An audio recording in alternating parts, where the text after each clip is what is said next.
മാ മിൻ റജുലിൻ മിനൽ മുസ്ലിമീന യമൂതു ഫയുസല്ലി അലൈഹി തലാസതു സുഫൂഫിൻ ഇല്ലാ ഔജബാ.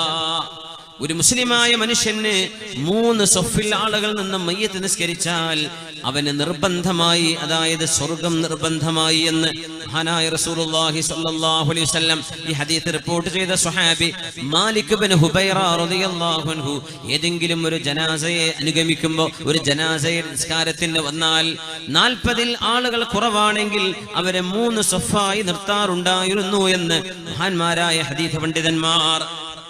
അതുകൊണ്ട് നബി സല്ലല്ലാഹു അലൈഹി വസല്ലം ഹബീബായ നബി തങ്ങൾ സല്ലല്ലാ അലാ ജനാസത്തിൻ വമഅഹു 7 നഫരിൻ 7 ആളുകൾ മാത്രം ജനാസ നിസ്കരിക്കാൻ വന്ന ഒരു നിസ്കാരത്തിന് ഹബീബ് വന്നിട്ടുണ്ട്.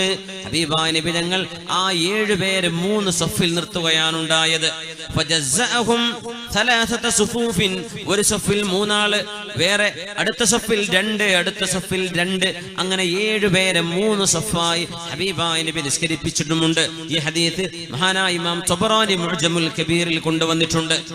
ഈ പറയുന്നത് നമ്മൾ ഇനി പറയാൻ പോകുന്ന വിഷയങ്ങളുടെ ആമുഖമാണ്. മുസ്ലിമീങ്ങളായ ആളുകൾ, മരണപ്പെട്ടു പോയ ആളുകൾക്ക് വേണ്ടി ചെയ്യുന്ന ശഫാഅത്ത്, അല്ലാഹുവിനോട് ചെയ്യുന്ന പ്രാർത്ഥനകളും സൽക്കർമ്മങ്ങളും അല്ലാഹു സ്വീകരിക്കുന്നു എന്ന് പഠിപ്പിക്കാൻ അല്ലാഹുവിന്റെ ഹബീബിന്റെ ഹദീസുകൾ ഉദ്ധരിച്ചതാണ്.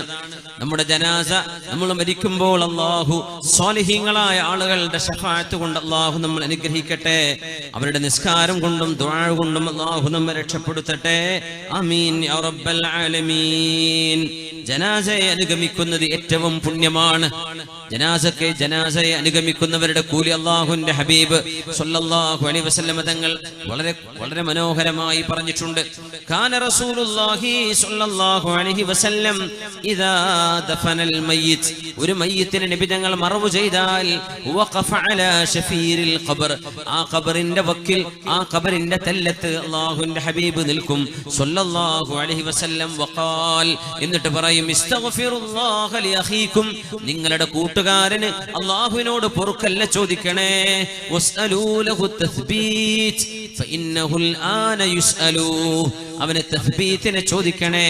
അവൻ ചോദിക്കപ്പെടാൻ പോവുകയാണ്. മാലാഖമാർ അവനോട് ചോദിക്കാൻ പോകുന്നു. ആ ചോദ്യങ്ങൾക്ക് മറുപടി കൊടുക്കാൻ, ഒരു ഉറപ്പ് കിട്ടാൻ നിങ്ങൾ അവർക്ക് തസ്ബീത്തിനെ ചോദിക്കണേ എന്ന് റസൂലുള്ളാഹി സ്വല്ലല്ലാഹു അലൈഹി വസല്ലം. തസ്ബീത്ത് ചോദിക്കുന്നത് മരണപ്പെട്ടവർക്ക് വേണ്ടിയുള്ള ഒരു ദുആയാണ്. തൽഖീനും തസ്ബീത്തിന്റെയും മഅന ഒന്ന് തന്നെയല്ലേ? തൽഖീനിനെ സംബന്ധിച്ച് വന്ന ഒരു ഹദീസിന്റെ ഒരു ദുഅഫ് മാത്രം പറഞ്ഞിട്ട് അത് ബിദ്അത്താണെന്ന് പറയുന്നത് എത്ര തെറ്റാണെന്ന് വഴി നമുക്ക് ചർച്ച ചെയ്യാനുണ്ട്. റസൂലുള്ളാഹി സ്വല്ലല്ലാഹു അലൈഹി വസല്ലം തങ്ങൾ ഖബർസ്ഥാനിലേക്ക് വരുന്നവരോട് പഠിപ്പിച്ച ഒരു ദുആയുണ്ട്. അസ്സലാമു അലൈക്കും അഹ്ലദ്ദിയാരി മിനൽ മുഅ്മിനീന വൽ മുസ്ലിമീൻ, മുസ്ലിമീങ്ങളുടെ വീട്, വിശ്വാസിനികളുടെ ഭവനമേ, അല്ലാഹുവിന്റെ സഹായം നിങ്ങൾക്കുണ്ടാവട്ടെ. അങ്ങനെയാണ് ദുആ ഇരക്കേണ്ടത്. യർഹമുല്ലാഹുൽ മുസ്തഖ്ദിമീന മിന്നാ വൽ മുസ്തഅഖിരീൻ വഇന്നാ ഇൻഷാ അല്ലാഹു ബികും ലാഹിഖൂൻ. നമ്മുടെ മുമ്പ് കഴിഞ്ഞു പോയവർ, ഇനി വരാൻ പോകുന്ന, മരണപ്പെടാൻ പോകുന്നവർ എല്ലാവർക്കും അല്ലാഹു റഹ്മത്ത് ചെയ്യട്ടെ. അല്ലാഹു ഉദ്ദേശിക്കുമ്പോ ഞങ്ങളും നിങ്ങളോടുകൂടെ വന്നു ചേരേണ്ടവരാണ് എന്ന് ഹബീബുനാ റസൂലുള്ളാഹി തങ്ങൾ ദുആ ചെയ്യാൻ വേണ്ടി പറഞ്ഞു. നിങ്ങൾ സലാം പറയണം. അവര് കേൾക്കുന്നവരാണ്. കേൾക്കാത്തവരോട് എന്ത് സലാം? മണ്ണുപോലെ കിടക്കുകയാണ്, കല്ലാണെങ്കിൽ അവരോട്, ജീവനുള്ളവരോട് പറയുന്ന അഭിസംബോധന. മരിച്ചു കിടക്കുന്ന ആളുകൾ കേൾക്കുന്നില്ലെങ്കിൽ അവിടെ സലാം വേണ്ടി പറയാൻ വേണ്ടി പറയോ? ശറഅ് മിനിമം ഏത് കൊച്ചു കുഞ്ഞിനും അറിയുന്നൊരു വസ്തുതയാണത്. ശറഅ് അസ്സലാമു അലൈക്കും അഹ്ലദ്ദിയാർ, വീട്ടുകാരോട് സലാം. ഇതൊരു വീടാണ്, അവിടെ നടക്കുന്ന ലോകം നമുക്കറിയില്ലെന്നേ ഉള്ളൂ. ഈ വിഷയം നമ്മൾ കൊമ്പോൽ കഴിഞ്ഞ മാസം അങ്ങനെ ചർച്ച ചെയ്തൊരു വിഷയമാണ്. മരിച്ചുപോയ ആളുകൾ കേൾക്കുന്ന രീതികളും അവർ മറുപടി തരുന്ന അവസ്ഥകളും ഒക്കെ. ആ വിഷയമല്ല നമ്മുടെ ഇന്നത്തേത്. മരണപ്പെട്ടു പോയ ആളുകൾക്ക് നമുക്ക് എന്തൊക്കെ ചെയ്തു കൊടുക്കാൻ പറ്റും? ഒന്ന്, അവർക്ക് വേണ്ടി ഹജ്ജും ഉംറയും ചെയ്യാം. നമ്മുടെ സ്വന്തമായ ഫറലായ ഹജ്ജ് നമ്മൾ നിർവഹിച്ചു കഴിഞ്ഞാൽ, നമ്മുടെ ഫറലായ ഉംറ നിർവഹിച്ചു കഴിഞ്ഞാൽ, മരണപ്പെട്ടവർക്ക് വേണ്ടി നമുക്ക് ഹജ്ജ് ചെയ്യാം, അവരുടെ പേരിൽ ഉംറ ചെയ്യാം. അല്ലാഹുവിന്റെ ഹബീബ് തങ്ങൾ പഠിപ്പിക്കുകയാണ് സ്വല്ലല്ലാഹു അലൈഹി വസല്ലം.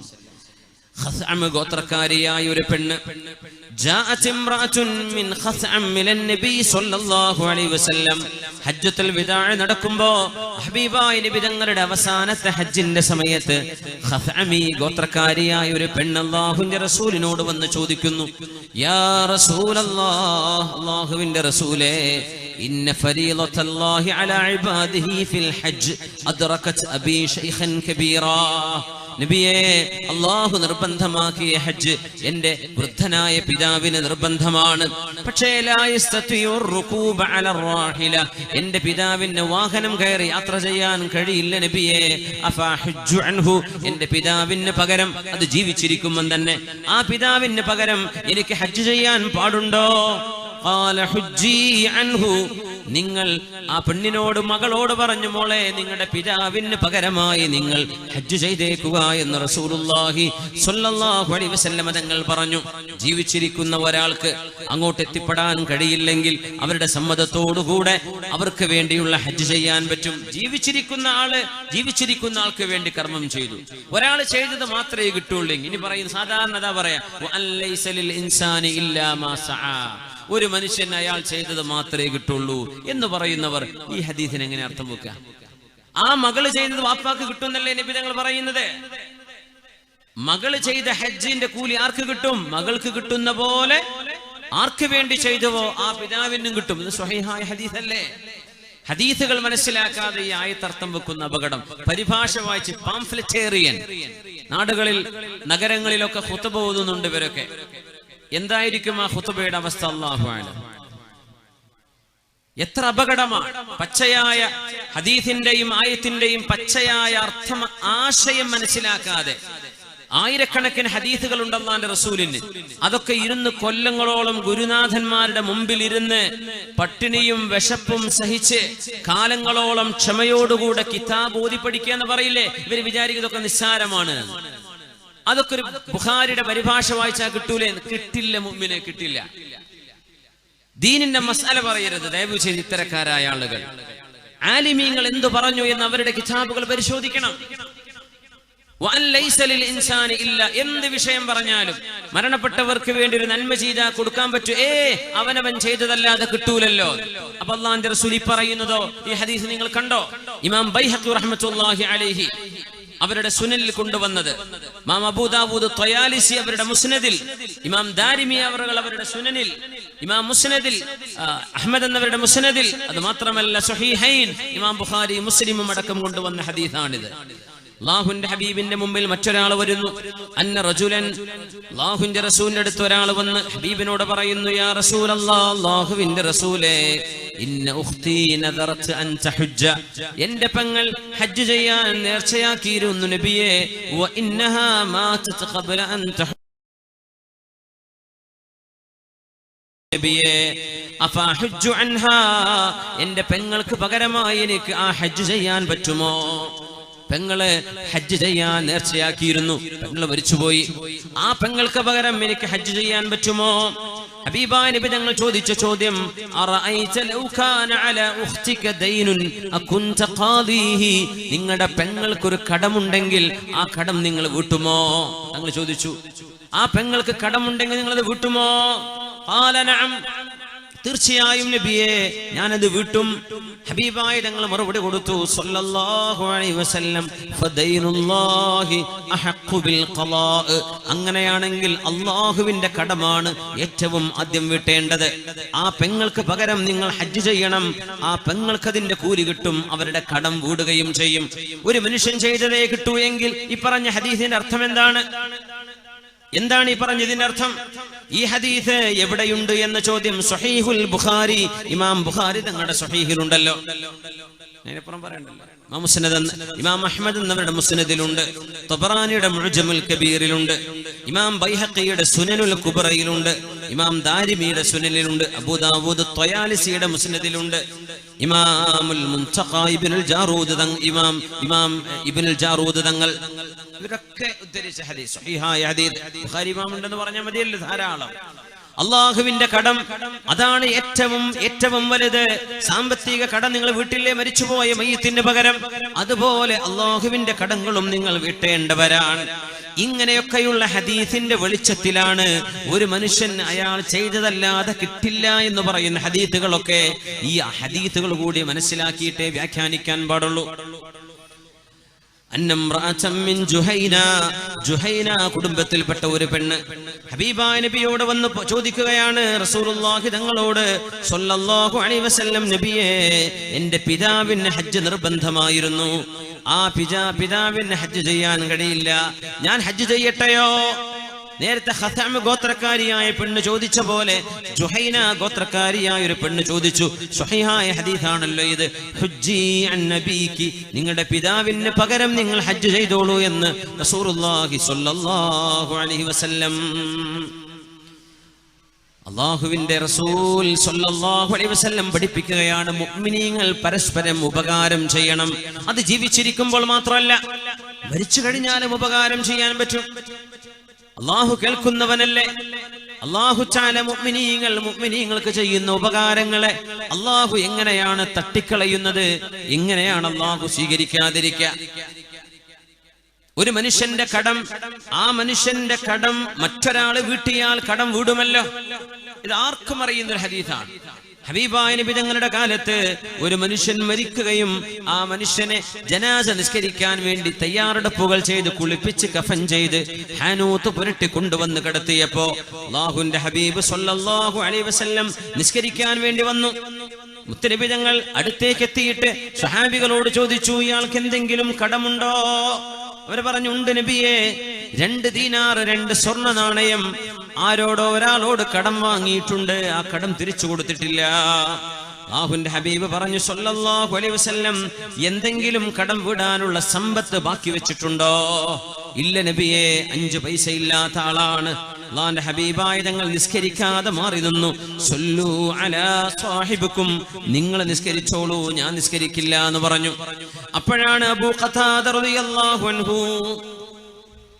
മഹാനവറുകൾ മുത്തനബിയോട് പറഞ്ഞു, യാ റസൂലല്ലാഹ്, നബിയേ, ഹുമാ അലയ്യ ഫസല്ലി അലൈഹി, ആ 2 ദീനാർ ഞാൻ വിട്ടാം നബിയേ, അങ്ങ് ആ മനുഷ്യന് വേണ്ടി നിസ്കരിക്കാതിരിക്കരുതേ, അങ്ങ് നിസ്കരിക്കൂ നബിയേ, ആ 2 ദീനാർ ഞാൻ വീട്ടിക്കൊള്ളാം. ആ ഏറ്റെടുക്കൽ നടന്നപ്പോ മുത്തനബി തങ്ങൾ ആ മയ്യത്തിന് വേണ്ടി നിസ്കരിച്ചു സ്വല്ലല്ലാഹു അലൈഹി വസല്ലം. ജാബിർ റളിയല്ലാഹു അൻഹു ഹബീബിൽ നിന്ന് ഉദ്ധരിക്കുന്ന ഹദീസാണിത്. ഹദീസ് ഇമാം ബൈഹഖിയുടെ സുനനിൽ കുബ്രയിലുണ്ട്, ഇമാം ഹാക്കിം എന്നിവരുടെ മുസ്തദറക്കിലുണ്ട്, അബൂ ദാവൂദ്, നസായി പോലെയുള്ള സുനന്റെ ഇമാമിങ്ങളുടെ സുനൻ കിതാബുകളിലുണ്ട്. വളരെ പ്രസിദ്ധമായ ഹദീസാണിത്. മറ്റൊരാൾ വീട്ടിയാൽ ആ മനുഷ്യന്റെ കടം വീടുന്നു. മുത്തനബി തങ്ങൾ കണ്ടപ്പോ ചോദിച്ചു, അബൂ ഖതാദ, ആ 2 ദീനാറിന്റെ വിഷയം എന്തായി, നിങ്ങൾ വീട്ടിയോ എന്ന് ചോദിച്ചു. മഹാനായ അബൂ ഖതാദ റളിയല്ലാഹു തആല അൻഹു പറഞ്ഞു, നബിയേ, ഇല്ല, വീട്ടിയിട്ടില്ല, ഞാനത് വീട്ടാൻ പോവുകയാണ്. 2ാമത്തെ ദിവസം ചോദിച്ചു അബൂ ഖതാദ തങ്ങളോട്. മഹാനവറുകൾ പറഞ്ഞു, ഇല്ല നബിയേ, മരിച്ചിട്ടില്ലേ ഉള്ളൂ, 2 ദിവസമല്ലേ ആയുള്ളൂ. 3ാമതും ഹബീബായ നബി തങ്ങൾ ചോദിച്ചപ്പോൾ അബൂ ഖതാദ റളിയല്ലാഹു തആല അൻഹു മഹാനവറുകൾ ഹബീബായ നബിയെ കാണുമ്പോൾ ഇത് ചോദിക്കുമെന്ന് ഉറപ്പാണ്. മുത്തനബി തങ്ങൾ വീണ്ടും കണ്ടപ്പോൾ ചോദിച്ചു, അബൂ ഖതാദ, ആ കടം വീടിയോ? ഖുൽതു നഅം, ഞാൻ പറഞ്ഞു നബിയെ, ഞാൻ കടം വീട്ടിയിട്ടുണ്ട്. അൽആന ബറദത് ജിൽദുഹു, ഇപ്പോഴാണ് ആ മയ്യത്തിന്റെ തൊലിക്ക് തണുപ്പ് കിട്ടിയത്. അബൂ ഖതാദ, നിങ്ങൾ കടം വീടുന്നവരെ അദ്ദേഹം ഹിസാബിന്റെ ചൂടിലായിരുന്നു, ഇപ്പോഴാണെന്ന് തണുത്തത്. കടം വീടിയപ്പോ കടം ബാക്കി വെച്ച് മരിക്കുന്ന മയ്യത്തുകള് മക്കൾ ഓർക്കണം, വാപ്പാക്ക് കടമുണ്ട് എന്ന് പറഞ്ഞ ആരെങ്കിലും എന്ന് പറയുമ്പോ വാപ്പയുടെ കടം വാപ്പയാവട്ടെ, ഞങ്ങൾ മക്കളെന്തറിഞ്ഞു, വാപ്പ ഞങ്ങളോട് പറഞ്ഞില്ലല്ലോ, ഇതൊന്നും പറയാൻ പാടില്ല. നിങ്ങളുടെ വാപ്പയാണെങ്കിൽ ആ വാപ്പയുടെ കടം വീട്ടൽ മക്കൾക്ക് നിർബന്ധമാണ്. വാപ്പയുടെ കടം വീടി എന്തെങ്കിലും മിച്ചമുണ്ടെങ്കിൽ മാത്രമേ അനന്തരം എടുക്കാൻ തന്നെ പാടുള്ളൂ. സമ്പത്ത് മുഴുവൻ വീട്ടിയാലും അനന്തരം വീടിൽ ആ വാപ്പയുടെ കടം വീടില്ലെങ്കിൽ 5 പൈസ പോലും അനന്തരം എടുക്കാതെ വാപ്പയുടെ കടം വീട്ടാൻ ബാധ്യസ്ഥരാണ്. അനന്തരം എടുക്കാൻ അവകാശമുള്ള മുഴുവൻ ആളുകളും. അവർ സമ്പത്തെടുക്കരുത്, കടമാണ് വീട്ടേണ്ടത്. ചിലര് പറയും, ഞങ്ങൾക്കറിയില്ല. മയ്യത്ത് നിസ്കരിക്കുമ്പോൾ വിളിച്ചു പറയും, മയ്യത്തിന് വേണ്ടി ആർക്കെങ്കിലും കടണ്ടോ? മൂത്ത ജ്യേഷ്ഠനെ പോയി കാണണം, മൂത്ത മോനെ പോയി കാണണം, ഇന്ന അനുജനെ പോയി കാണണം, എളാപ്പയെ കാണണം. നിസ്കാരം കഴിഞ്ഞെന്നാൽ അതൊന്നും നമുക്കറിയില്ല. അങ്ങനെയാണോ പറയേണ്ടത്? ഒരു മയ്യത്തിന്റെ ഉത്തരവാദപ്പെട്ട ആളുകള് ആ മയ്യത്തിന്റെ കടം വീട്ടിയില്ലെങ്കിൽ ആ മയ്യത്ത് അദാബിലാണ്. മുത്തുനബി തങ്ങൾ അബൂ ഖതാദ തങ്ങളോട് രണ്ടാമത്തെ ദിവസം ചോദിച്ചു വീണ്ടും, അബൂ ഖതാദ കടം വീട്ടിയോ? വീട്ടി നബിയെ. അൽ ആന ബറദത് ജിൽദുഹു, ഇപ്പോഴാണ് അദ്ദേഹത്തിന്റെ തൊലിക്കൊരു തണുപ്പ് കിട്ടിയത് കടം വീടിയപ്പോ. കാന ഫീ ഹറാറത്തിൽ ഹിസാബ്, അർത്ഥം അതാണ്, ഹിസാബിന്റെ വിചാരണയുടെ ചൂടിലായിരുന്നു. ഈ ഹദീസ് നൽകുന്ന ആശയം എന്താണ്? എന്താണ് ഇതിന്റെ ആശയം? നമ്മൾ ചെയ്തത് മാത്രമേ കിട്ടൂ എങ്കിൽ ആ മനുഷ്യന് പകരം അബൂ ഖതാദ റളിയല്ലാഹു അൻഹു അയാളുടെ കുടുംബക്കാരനല്ല, പെങ്ങളെ കെട്ടിയ അളിയനല്ല, എളാപ്പയുടെ മൂത്താപ്പയുടെ ഒരു ബന്ധവും കുടുംബ ബന്ധമായിട്ടില്ല, വിവാഹ ബന്ധവുമായിട്ടില്ല. മരിച്ച മയ്യത്ത് ആ മയ്യത്തുമായി ഒരു കുടുംബ ബന്ധവുമില്ലാത്ത ഈമാനിന്റെ ബന്ധമുണ്ടായതിന്റെ പേരിൽ, ഈമാനികമായ ബന്ധം ഒരു മുഅ്മിനായ മനുഷ്യന് കിട്ടേണ്ട ഏറ്റവും വലിയ ബന്ധമാണല്ലോ, അതിന്റെ പേരിൽ ചെയ്ത കടം വീട്ടിയത് ആ മനുഷ്യന് ഉപകാരപ്പെട്ടു എങ്കിൽ അല്ലാഹുമായുള്ള കടബാധ്യതകളും മുഅ്മിനീങ്ങൾ അവർക്ക് പകരം ചെയ്താൽ അത് വീടും എന്ന് ഹബീബുനാ റസൂലുള്ളാഹി സ്വല്ലല്ലാഹു അലൈഹി വസല്ലം തങ്ങളുടെ ഈ ഹദീസുകളിൽ നിന്ന് മനസ്സിലാക്കാൻ കഴിയും. സ്വല്ലല്ലാഹു അലൈഹി വസല്ലം മുത്തുനബി തങ്ങൾക്ക് അങ്ങനെ ഒരു ശീലം ഉണ്ടായിരുന്നു. കടം ബാക്കി വെച്ച് മരിച്ചുപോയവർക്ക് മുത്തുനബി തങ്ങൾ നിസ്കരിക്കാറില്ല. ഏത് കാലം വരെ? അല്ലാഹുവിന്റെ റസൂലിന് അല്ലാഹു സമ്പത്ത് കൊടുക്കുന്നവരെ. യുദ്ധങ്ങൾ ഉണ്ടാവുകയും യുദ്ധമുതലുകൾ ഉണ്ടാവുകയും ചെയ്ത് ഇസ്ലാമിന്റെ ഖജനാവിലേക്ക് സമ്പത്ത് വന്നപ്പോ നബി തങ്ങൾ അത് നിർത്തി. അല്ലാഹുവിന്റെ റസൂൽ ആര് മരിച്ചാലും പിന്നെ നിസ്കരിക്കും. അവരുടെ കടം ഹബീബ് വീട്ടുകയാണ് ഉണ്ടായിരുന്നത്. അത് റസൂലുള്ളാഹിന്റെ ഒരു കരുണയാണ്. ഹബീബായ റസൂലുള്ളാഹി സ്വല്ലല്ലാഹു അലൈഹി വസല്ലം സാധാരണ ചോദിക്കും, ഹൽ അലൈഹി ദൈനുൻ, കടമുണ്ടോ? കടം വീടിയില്ലെങ്കിൽ നബി നിസ്കരിക്കൂല. അങ്ങനെ അല്ലാഹുവിന്റെ ഹബീബിന് അല്ലാഹു സമ്പത്തിന്റെ വഴികൾ അല്ലാഹു തുറന്നു കൊടുത്തപ്പോ ഹബീബായ തങ്ങൾ പറഞ്ഞു, അന ഔലാ ബികുല്ലി മുഅ്മിൻ, എല്ലാ മുഅ്മിനിനോടും ഞാൻ ഏറ്റവും ബന്ധപ്പെട്ടവനാണ്. മൻ തറക മാലൻ ഫലിവറസതിഹി, ആരെങ്കിലും സമ്പത്ത് ബാക്കി വെച്ചാൽ അത് അവരുടെ അനന്തരാവകാശികൾ എടുത്തോട്ടെ. വമൻ തറക ദൈനൻ വളയാഅൻ ഫഇലയ്യ വഅലയ്യ, ആരെങ്കിലും കടം ബാക്കി വെച്ചാൽ, ആർക്കെങ്കിലും നഷ്ടമുണ്ടായിട്ടുണ്ടെങ്കിൽ അത് ഞാനാണ്, എന്റേതാണ്, ഞാൻ വീട്ടിക്കൊള്ളാം എന്ന് നബി തങ്ങൾ പിന്നീട് പറഞ്ഞിട്ടുണ്ട് സ്വല്ലല്ലാഹു അലൈഹി വസല്ലം. പക്ഷെ ആദ്യകാലങ്ങളിൽ തങ്ങൾ അങ്ങനെ പറഞ്ഞില്ല. കടമുണ്ടെങ്കിൽ അത് വീടാൻ നബി തങ്ങൾ കാത്തിരിക്കും, എന്നിട്ടേ നിസ്കരിക്കും മയ്യത്തിന്. പിന്നെ നബി തങ്ങൾക്ക് അല്ലാഹു സമ്പത്ത് കൊടുത്ത തങ്ങൾ പറഞ്ഞു, ഏതൊരു മുഅ്മിനോടും ഞാൻ ബന്ധപ്പെട്ടിരിക്കുന്നു. ആര് മരിച്ചാലും സമ്പത്തുണ്ടോ മക്കളെടുത്തോട്ടെ, സമ്പത്തില്ലേ കടമുണ്ടോ, കടം ഞാൻ ഏറ്റെടുത്തു എന്ന് ഉമ്മത്തിന് വേണ്ടി ഏറ്റെടുത്ത റഹ്മത്തുൽ ലിൽ ആലമീനാണ് റസൂലുള്ളാഹി സ്വല്ലല്ലാഹു അലൈഹി വസല്ലം. ഈ ഹദീസ് ഇമാം ബുഖാരിയും മുസ്ലിമും കൊണ്ടുവന്നിട്ടുണ്ട്. റസൂലുള്ളാഹി സ്വല്ലല്ലാഹു അലൈഹി വസല്ലം ഹബീബായ നബി തങ്ങൾ അല്ലാഹുവിന്റെ പരിശുദ്ധമായ സന്ദേശം ഉമ്മത്തിന് അറിയിക്കുന്ന ഹബീബിൻ അല്ലാഹുവിന്റെ മെസ്സഞ്ചറാണ്, അല്ലാഹുവിന്റെ റസൂലാണിത്. അല്ലാഹുവിന്റെ ആകാശലോകങ്ങൾക്കപ്പുറത്തെ അല്ലാഹുവിന്റെ മലഉൽ അലായുടെ വിവരങ്ങൾ ഹദീസിലൂടെയും വിശുദ്ധ വചനങ്ങളിലൂടെയും നമുക്ക് എത്തിച്ചു തന്നത് സ്വല്ലല്ലാഹു അലൈഹി വസല്ലം അല്ലാഹുവിന്റെ റസൂലാണ്. ആ ഹബീബായ നബി എന്താണ് ബാധ്യതകളെ കുറിച്ച് പറഞ്ഞത്?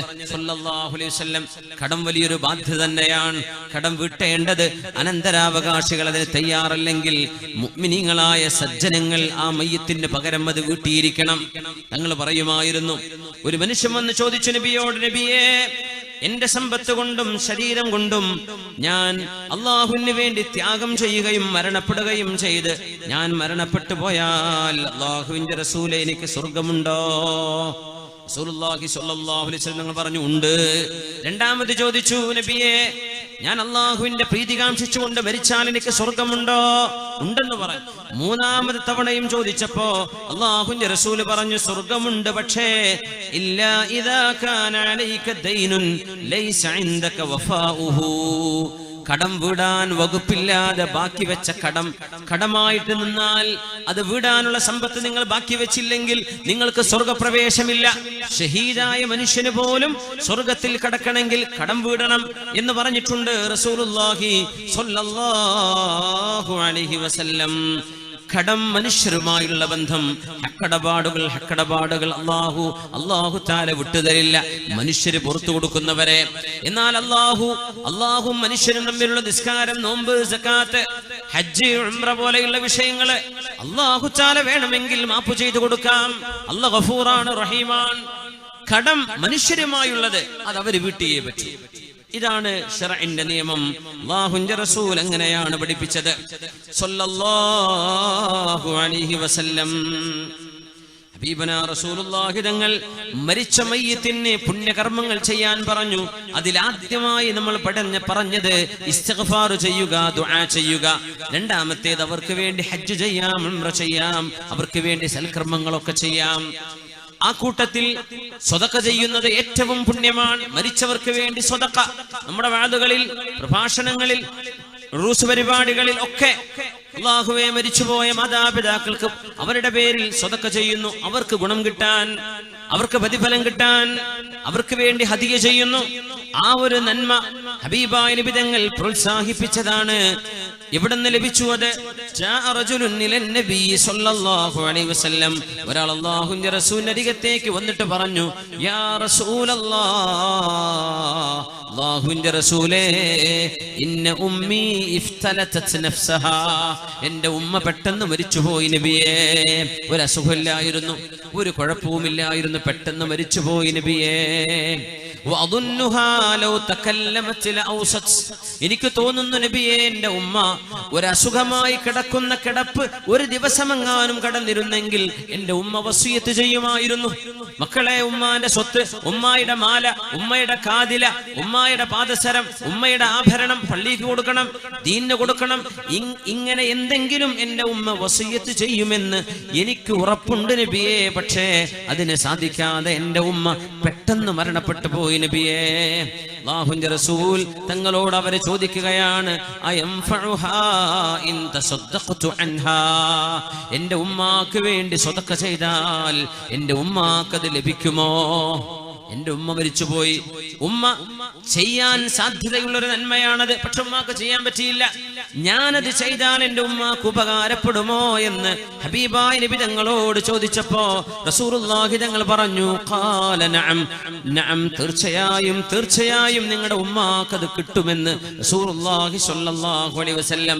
ഈ ഹദീസ് 6 സുഹാഹിന്റെ കിതാബിലുമുണ്ട്, 6 ഗ്രന്ഥങ്ങളിൽ. ഇമാം ബുഖാരി തങ്ങൾ, ഇമാം മുസ്ലിം എന്നിവരുടെ സ്വഹീഹിൽ, ഇബ്നു മാജ, അബൂ ദാവൂദ്, നസായി, തുർമുദി, 4 മഹാന്മാരുടെ സുനനുകളിൽ. ഇനി ഇതിനപ്പുറം എന്ത് വേണം?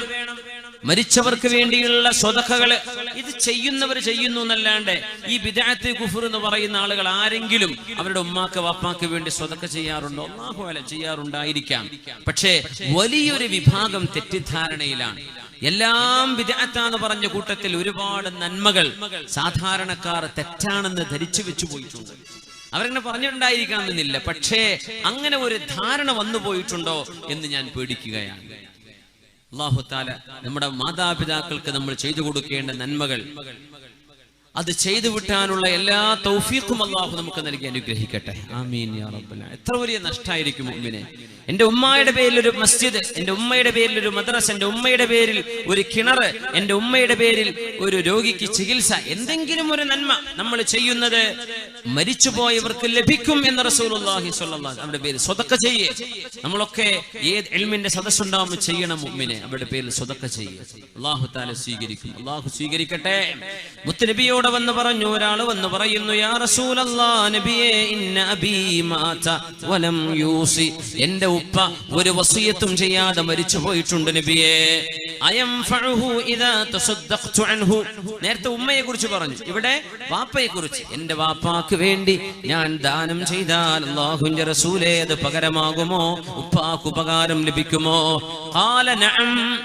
മരിച്ചു കിടക്കുന്ന ആള് ജീവിച്ചിരിക്കുന്ന കാലത്ത് ചെയ്ത പോലെയുള്ള കൂലി മക്കള് വാപ്പാക്ക് വേണ്ടി ചെയ്താൽ അതിന് കൂലിയുണ്ട്. മക്കളെന്ന് മാത്രമല്ല, വറസത്തിന്റെ വിഷയം ഗാലിബിലും അങ്ങനെയാണ്. സാധാരണഗതിയിൽ ഏറിയ കൂറും മയ്യത്തിന്റെ അടുത്ത ബന്ധുക്കളല്ലേ അവർക്ക് വേണ്ടി ചെയ്യൂ. എന്നാൽ അവരല്ലാത്തവര് ചെയ്താലും അവർക്ക് കൂലി കിട്ടും എന്ന് റസൂലുള്ളാഹി സ്വല്ലല്ലാഹു അലൈഹി വസല്ലം. ഈ ഹദീസ് സ്വഹീഹ് മുസ്ലിമിലുണ്ട്. ഈ ഹദീസും കൂടെ വെച്ച് നോക്കണ്ടേ? ഒരു മനുഷ്യൻ